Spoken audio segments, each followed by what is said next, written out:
को। और जिस तरह से ट्रंप का लक्षण है उस हिसाब से अभी गैस और पेट्रोल का रेट और बढ़ाने का ये प्रयास कर रहा है। युद्ध लंबा जा रहा है तो और बढ़ेगा। और ईरान जो है अमेरिका और जो भी ऑयल ले जाने वाले शिप हैं उस पर पूरी नकेल कस चुका है। अमेरिका के जो जितने बड़े एयरक्राफ्ट हैं वो हार्मुज जल संधि और ईरान के पास समुद्र ज्यादा गहरा नहीं है तो वहां बड़े जहाज काम नहीं आ सकते हैं। और वहां ईरान पहले से तैयारी कर रखा है अपनी पनडुब्बियों का। उसने बड़े छोटे आकार के पनडुब्बी बनाया है। उस पनडुब्बियों में सबसे खतरनाक जो है वो गदीर पनडुब्बी है। ये बहुत छोटी आकार की पनडुब्बी, अमेरिका की पनडुब्बी से 10 गुना छोटी है। और इसकी खासियत क्या है, ये नीचे चली जाती है और तलहटी पे बैठ जाती है जिसे बॉटम रेस्टिंग कहते हैं।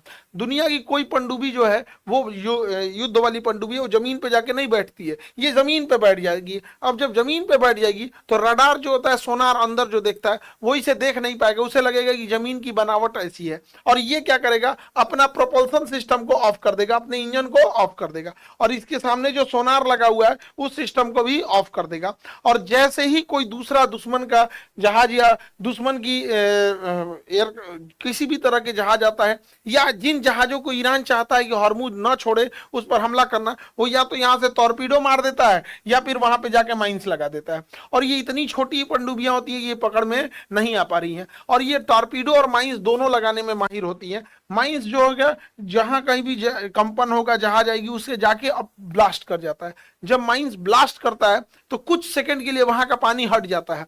अब जो जहाजें होती हैं, पानी की जहाजें इतनी लंबी होती हैं और लोहे का स्ट्रक्चर होता है, स्टील का स्ट्रक्चर, वो पानी के ऊपर तैर रहा होता है। अचानक से पानी हटता है तो वो लोहे का स्ट्रक्चर जब नीचे जाता है एक साइड से, जैसे बीच से हुआ यहाँ पे ब्लास्ट हुआ, तो इतना लंबा स्ट्रक्चर है, एक सेकंड के लिए भी अगर पानी हटा तो स्ट्रक्चर यहां से नीचे बैठता है, जैसे नीचे बैठा तो क्रैक कर जाता है और जहाज वहीं पे डूब जाती है। ईरान जो है अभी सबसे खतरनाक अपना हूत नाम के टॉर्पीडो को इस्तेमाल कर रहा है।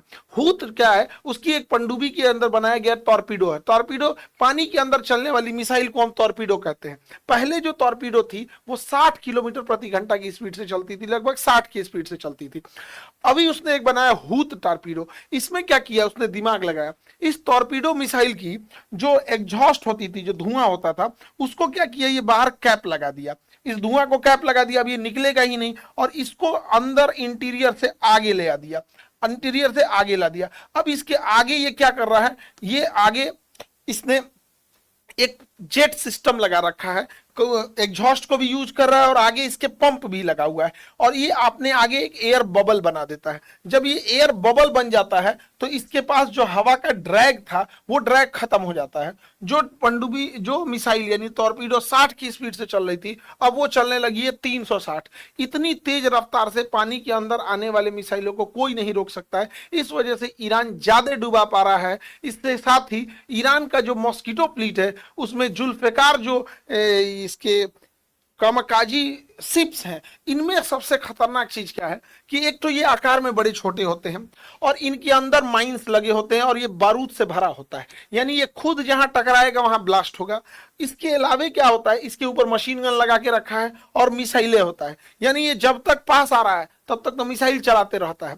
और जैसे ये किसी दुश्मन के जहाज से के पास आ जाता है तो इसके आगे एक ट्रिगर मैकेनिज्म होता है, ये जहाज जिससे टकराएगा उसे ब्लास्ट कर देगा। तो इसके ऊपर जो चला रहा है ये पानी में कूद जाता है और पानी में कूद के तैर के निकल जाएगा अपना स्पीड बोर्ड, अपना जो भी लाइफ जैकेट पहना रहेगा वहां से, क्योंकि हरमुज जल संधि बहुत ज्यादा है नहीं तो फिर इसे रेस्क्यू कर लिया जाएगा। अब ये इतने खतरनाक क्यों है समझिएगा। इसके लिए 3 सबसे खतरनाक चीज होता है। पहला कि ये ससुरा खुद मिसाइल मार रहा है, तो एक तो ये खुद मिसाइल मार रहा है, पहला खतरा। और अपने आप में ये बम है कि अगर ये इसका मिसाइल खत्म हुआ, ये टकरा के फटेगा, तो ये दूसरा खतरा। तीसरा खतरा, ये एक साथ आते हैं एकदम मच्छर की तरह झुंड बना के, कितना को मारिएगा आप, जहाज को मारिएगा कि जहाज से आने वाली गोली को मारिएगा कि उससे आने वाली मिसाइल को मारिएगा, पूरी सिस्टम को सैचुरेट कर देता है ये जो उसका मच्छर फ्लीट होता है। और इसके अलावे जब ये किसी दूसरे जहाज से टकराता है तो भी ब्लास्ट कर देता है। और ईरान का शहीद ड्रोन जो है इसने तो पूरी तबाही मचा रखा है। इतनी बड़ी संख्या में ये शहीद ड्रोन का इस्तेमाल कर रहा है कि इसको रोक पाना बड़ा मुश्किल है। अभी दुबई से लेके कतर हो गया, बहरीन हो गया, कुवैत हो गया, हर जगह इसने मार रखा है वहां पे ड्रोन से। इसके साथ ही इतना ज्यादा ये बैलिस्टिक और क्रूज मिसाइल मार देता है कि जो दुश्मन का रडार है वो सेचुरेट होके कंफ्यूज हो जाता है कि पहले किसका काउंटर किया जाए या बाद में किसका काउंटर किया जाए। जैसे किसी भी मिसाइल की क्षमता है, अमेरिका का जो सबसे एडवांस रडार था जो जॉर्डन में लगा हुआ था, ऐसा नहीं है कि वो रडार ने अमेरिका का साथ नहीं दिया, उन सारे रडार ने एक एक मिसाइल को ट्रैक किया, एक एक ड्रोन को ट्रैक किया जो ईरान से आ रहे थे। लेकिन जो उस रडार जिसने आदेश दे रहा था तो वहां 60 मिसाइलें लगी हैं और सामने से ईरान 200 ड्रोन चला दे रहा है, 150 ड्रोन चला दे रहा है। अब आप बताइए इतनी खतरनाक स्थिति में जब उधर से 150-200 ड्रोन आ रहे हैं और इधर काउंटर करने के लिए 60 मिसाइल ही खड़ी है, तो 60 का 60 काउंटर कर दिया, उसके बावजूद 50-60 आके डायरेक्ट लग जाता था। लोकेशन कौन बता रहा है? तो लोकेशन चाइना बता रहा है, एग्जैक्ट लोकेशन रशिया और चाइना बता दे रहे हैं कि एग्जैक्ट यहीं पर मारो, वहां पे ईरान हमला कर दे रहा है। और ये बैलिस्टिक मिसाइल और क्रूज मिसाइल पूरी तरह से एयर डिफेंस को खत्म कर दे रहा है। आज के समय एयर डिफेंस को खत्म करना, सबसे पहले युद्ध में दुश्मन के रडार को मारना है। अभी भारत एक नया मिसाइल बना रहा है। भारत ने भी इस युद्ध से दूर से ही बहुत कुछ सीखा है। अभी हम लोगों ने भी कामाकाजी ड्रोन बहुत अच्छी संख्या में बनाने लगे। हम लोग का भी शेषनाग ड्रोन है। अभी बहुत खतरनाक भारत की डीआरडीओ एक मिसाइल बना रही है, रुद्रम मिसाइल। ये मिसाइल क्या करेगी, दुश्मन का रडार कहां लगा हुआ है और वो किधर वेव छोड़ रहा है, उस वेव को सूंघते हुए पहुंच जाएगी। इतना खतरनाक है और इसका परीक्षण भी हो रहा है, बहुत जल्दी हो जाएगा। तो इससे ही हम लोग पाकिस्तान और चाइना का इलाज करेंगे। देखिए किसी शिप के ऊपर ईरान जो मार रहा है, इतना सटीक कैसे मार रहा है, जैसे दुश्मन का कोई शिप है, अब यहां से ये जा रहा है, इस पर कितने तरह से अटैक होगा। तो यहां से मारेगा पहले बैलिस्टिक मिसाइल, एक नंबर तो पहले मार दिया बैलिस्टिक मिसाइल, उसके बाद मार देगा इस पे ड्रोन से हमला कर देगा। ये पानी वाली जहाज है, ये अपने आप में बारूद है और साथ साथ ये मिसाइल भी चला रही है। नीचे पनडुब्बी है, ये भी टॉर्पीडो मार देती है, टॉर्पीडो से बचिएगा तो माइंस बिछा देती है। यानी इतना ज्यादा 7-8 कैटेगरी से हमला हो जाता है। एक ड्रोन आएगा, एक दो तो ड्रोन आएंगे नहीं, 10-20 ड्रोन आएंगे, उसके बाद मिसाइलें आएंगी इसके ऊपर, ये आएंगे 10-50 की संख्या में और मिसाइल चलाते हुए आएंगे। इधर नीचे से पनडुब्बी जो है इधर से टॉर्पीडो मार देगी और नहीं तो 10-20 तो यहां माइंस लगा देगी। अब बेचारा ये शिप वाला कहां जाए? तो इसी वजह से अभी तक हार्मुज को अमेरिका नहीं खाली करा पा रहा है, क्योंकि you can not fight with geography. देखिए जो कोई भी ज्योग्राफी से लड़ने की कोशिश का है वो हार गया है। जैसे कोई मराठों को हराने जाएंगे, वो मराठे पहाड़ की लड़ाई के लिए माहिर थे। कोई जाए वियतनाम में जंगल में हराने के लिए अमेरिका को, अमेरिका जंगल में नहीं हरा पाया वियतनाम को और अमेरिका को भागना पड़ा। कोई अफगानों को पहाड़ पे हरा के दिखाए, अफगानिस्तान में नहीं हरा सकते हैं। तो उसी तरह ईरान भी पूरी तरह पहाड़ है और नीचे उसका जो फारस की खाड़ी है वो उथला सागर है, वहां उतनी गहराई नहीं है। ईरान के पास अब अपने तेल निकालने के लिए जो क्षमता थी, तेल के कुएं को कभी बंद नहीं कर सकते, अदरवाइज में उसमें ब्लास्ट हो जाएगा या कुआं वो बर्बाद हो जाएगा। अब अमेरिका इस चीज को जान रहा था, तो अमेरिका ने सोचा कि हम ईरान के भी रास्ते को बंद कर देंगे तो ईरान अपना तेल ही नहीं बेच पाएगा, तो मजबूरी में इसको प्रोडक्शन बंद करना पड़ेगा और इसके कुएं खराब हो जाएंगे। तो ईरान के खिलाफ अमेरिका ने चाल तो अच्छा चला था, लेकिन ईरान खतरनाक निकला। उसका जैसे पूरा स्टोरेज भर गया, उसके पूरे गोदाम भर गए, पूरी तरह से निर्यात करने के बाद भी फ्यूल ज्यादा हो गया, तो उसने कहा कि अब हम समुद्र में गिराना चालू करते हैं। अब जून से ईरान खतरनाक तरीके से अपना सारा पेट्रोलियम समुद्र में गिराएगा और पूरे समुद्री जीव जंतु को, वातावरण को प्रदूषित कर देगा। और हम लोग के पास होने के कारण इसका क्षति, इसका असर कुछ सालों बाद भारत में भी पहुंचेगा और इसमें बेगुनाह जानवरों की बहुत ज्यादा मौत हो जाएगी, जो समुद्री मरीन्स है, क्योंकि ये चिपचिपा पदार्थ ऊपर आ जाता है, पेट्रोल डूबता नहीं है। और युद्ध के टाइम पर और भी बहुत ज्यादा भयावह हो जाएगा हार्मुज जल संधि को ईरान जिस तरह से ले रहा है। अभी जो ईरान जो है उसका सीधा कहना है कि जो अरब देश ईरान के खिलाफ अमेरिका को अड्डा दिए हैं, सैन्य अड्डा, उस पर हमला करेगा। ये इराक को भी मार रहा है, कुवैत को भी मार रहा है, कतर को मार रहा है, बहरीन, यूएई, सऊदी अरब सबको मार रहा है, जॉर्डन तक को मार रहा है।